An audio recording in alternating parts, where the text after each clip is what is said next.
I think this very much leads into the two big targets we've heard at the moment.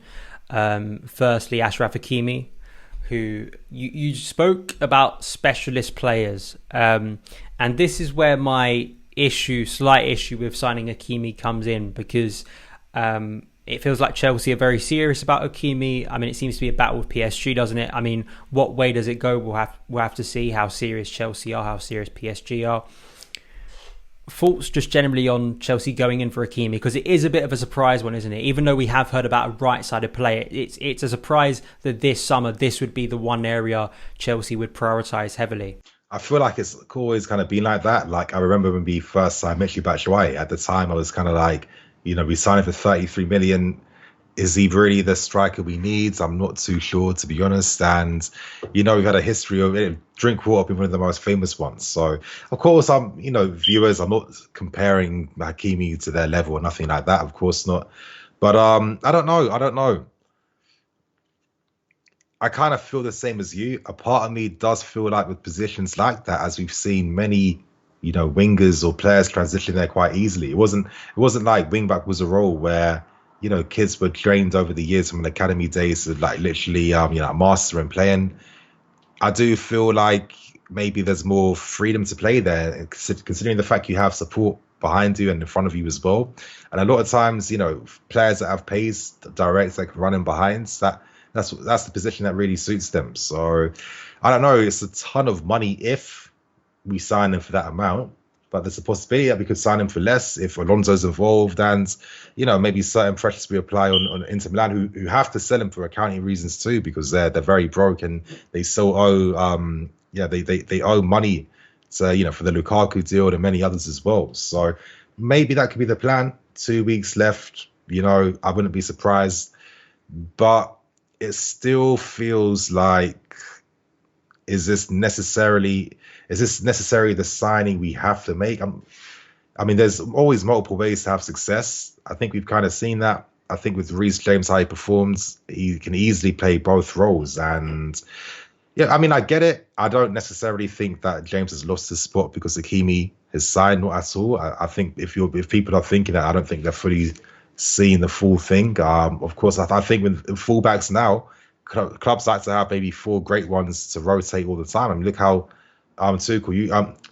Pep uses his at Man City. I'd easily imagine Tuchel doing the same thing for sure. And so it could still work out. However, if he is signed for a vast amount of money for a wing back when we need a striker, I'm not too sure. As I honestly believe that Livramento, boom. I mean, if he was given Premier League minutes, he'd perform. And it would cast my mind back to the whole Reece James Lamptey thing. Everyone kind of brushed off Lamptey, automatically academy guy that, where's the experience? Where's the, all that nonsense? And then second he signs for Brighton. There was even talks at the time of, Lamptey was a better player than James. Why did we let him go? So it's just, I feel like it's this constant thing of, like witnessing things without really taking it in and understanding, why. And, Lamptey now has been linked with Tottenham. If it wasn't for his injury, you'd imagine he had a big possibility of even getting to this England team. So it really tells you the power of the talent we have. And I think whenever a Chelsea player wins the Young Player of the Year award at this club, because, it's not just, I think people don't always realize that some of these kids are the very best of the very best. So, it's very cutthroat. They've been in an environment since they were young, but they've constantly been competing over the age groups as they're growing, progressing, So we really harden them. And I think that's why whenever we see academy guys play, I've never, ever, ever, ever seen a bad performance, a nubby performance, or got the impression that they weren't ready at all, because we don't coach them to think like that or be like that. So I don't know. I feel like it seems like a bit of a massive expense. And it's them ones where if we never signed him, we'd still survive. But if we are signing him, it's still not too bad of a situation too. So I'll be honest, I'm quite indifferent, even though I think Hakimi is a great player. But at the same time, I don't have anything against the signing too. I'm in like an acceptance mode right now with the club, to be fair. It definitely gives me more peace of mind and, gives me less wrinkles on the forehead, to be honest. So yeah, man, I know it's not a very black and white answer, but sometimes I find it hard to just give like concrete. It's either yes or no, because everything's kind of grey to me, you know. Well, as well as Chelsea being the mad club they are, you know, I'm thinking about this when I was instantly like my gut reaction to Kimi was like, you know, it's not an essential signing for me. But then I started to think about it more in the sense of what Tuchel would want, and what's been said by Matt Law, what's been said by Simon Johnson is Tuchel wants a right-sided player to add more balance to the squad. And with a coach like Tuchel, the level he's at, that excites me, that intrigues me. Why does he want that player? I mean, obviously, if you were to watch Hakimi, you'd understand why. He's got blistering pace, his creativity for Inter. He's been a massive part of their Scudetto success last season. So I can understand it. It's more putting my long-term hat on, which may be silly for Chelsea. It's just I said to, you know, Jay McIntosh, who watches Inter on a regular basis, do a podcast with him. I said, my issue with signing Hakimi is when, and this is not no one want to hear this right now, and I'll probably get in trouble for saying it, when Tuchel eventually leaves Chelsea, which he will, which could be 2 years, could be less, could be more, hopefully more. What happens with Hakimi? Because we've seen with Marcus Alonso, we've seen with Emerson. If a new coach comes in and wants to move to a back four and says, I'm now... So say if we get another Sarri type who only wants to play a 4-3-3, and that's all he's doing. He's not a flexible modern day manager, because we know Chelsea... Knowing Chelsea, they'll go from the opposite. Because I think Tuchel's like... I think we spoke about this last time you were on channel. Tuchel's like the perfect archetype of what a Chelsea coach should be. He's flexible, he's modern, he wants to play progressive football, but he also understands what the club is. My worry is we'll probably go back to some ideologue manager who wants to play a 4-3-3, and then what happens to Hakimi if he's not good enough? Like that, surely that has to be a concern with everyone at the club, right? For sure. I fully agree with that. And I think this is why, you know, this is why I look to Man City actually, and I think, you know, how their structures work, that should be the goal for us, because I feel like they rarely ever have wasteful signings. You know, they always have a squad that is very balanced all the time, and if players do go, they're able to easily refill those same like tactical roles that's needed in the team. Of course, it's definitely a valid reason to think about. And also another thing I think about too is the future. I look at like the long-term position for Mount. Ideally, I think if he plays as an 8, where he can affect the game on both halves, which he's shown he can do, that is probably the ultimate position for him. I look at maybe the futures of Pulisic and Hudson-Odoi. I think that, you know, we can't have this thing where they're constantly battling to have a spot in the team. I just think sometimes, you know, it might pay off for one of them, or it might flop for both of them, you know. And I think that when you commit to a wing back and you're committing to having 3 defenders all the time, having one less attacking player, and when considering we spent a lot of money on attacking players too, I feel like we could potentially affect development of certain ones, you know, because how are you going to get the time to play your best position when there's not a spot there anymore in the team? So I don't know. For me, you know, I know in football it's very hard to think about like the next year, 2 years, 3 years. Like it's all, I don't know why it is, but it's always been like this fantasy thing where, you know, it just no one can picture what could happen or envision anything. But I don't know. I can see situations where if you give good game times to your Pulisics, your Hudsons, all these guys, you know, by the time they're 23, 24, you're looking at absolute stars. I mean, we've seen it all the time, you know, happen with your Sterlings. And, you know, Sterling, for example, one of the reasons why, in fact, he left Liverpool in the end was not only because he wanted to have the ambition to win trophies and titles, but because that final season under Rodgers, he was playing as a wing back, he was playing as a winger and behind. And I think his agent said, or he said something along the lines of, well, you know, obviously it's going to, you know, my game is here, and obviously playing all these different roles won't get the best out of me. And I think sometimes we always kind of forget that when we let the managers make their decisions. And I understand sometimes managers have to make certain decisions, but, you know, there's always a cost that comes with it. And I think it's always worthwhile thinking about what those potential costs are. So, you know, if, you know, people have high hopes for your Pulisic and many others, who knows, you know, if you sign a striker already, that's one place out of straight out the team straight away. If Werner will probably still command game time, you know, one of the young guys is going to be paying the price if we commit to a back three forever, essentially. Well, just looking at Hakimi's previous 2 seasons, he's basically played in a back 3. He played when he was on loan at Borussia Dortmund. He sometimes would play on the left. but he'd also play on the right, of course, which is predominantly where he's played, of course, for Inter Milan. So that's the system he's played at.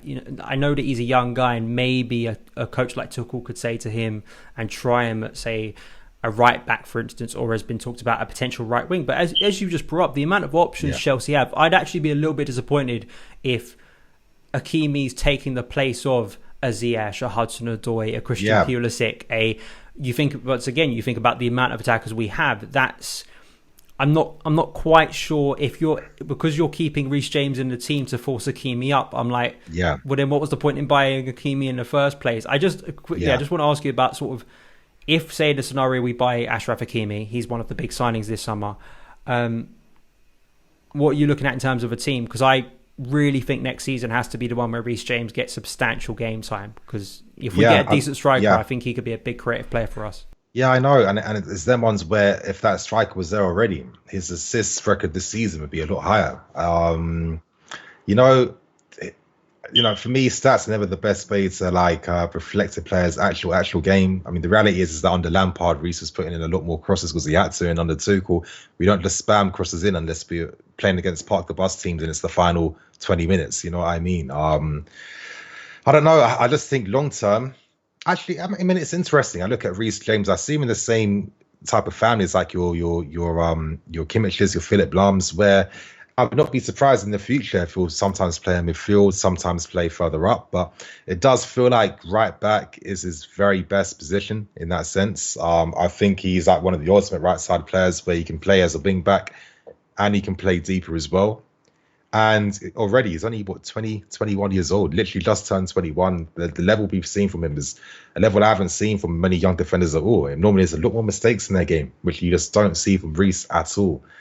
And for me, it's kind of like, well, this is the guy you just really invest in. But at the same time, I'm not saying this because I'm thinking Hakimi's taking a spot. For sure he won't. I mean, if Hakimi doesn't perform, then I guess he won't be in the team. But knowing how big signings work, you allow more leniency. I mean, we're going up to like 80 million euros here for a player that is just going to sit on the bench the whole season. I mean, if he would, then surely everyone would turn around and go, once again, if we still have this midfield problem in a year's time, we haven't bought a central midfielder, everyone will turn around and go, did we really need to sign someone that was just kind of a luxury signing that became a bench player?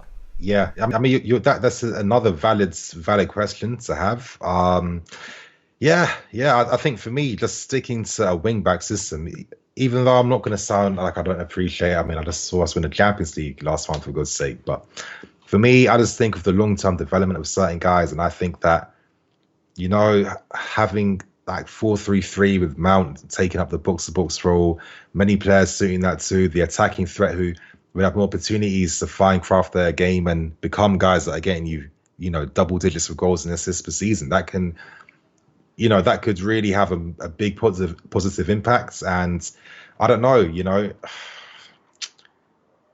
I think Hakimi kind of puts an end to a lot of that type of stuff. And, it's like, okay, this is the team we're going to be. And I get it. Maybe it's like a German thing. In Germany, there's many teams using a back three setup all the time. Look at RB Leipzig under Nagelsmann, for example, like 5 formations every season and, many different back three variations. I get the vibe maybe Tuchel may use different variations as well. But, if let's say Hakimi comes and a striker comes, you can say goodbye to a lot of minutes to your, Hudson's and Pulisic, because I think about this. Let's say ideally Haaland was signed.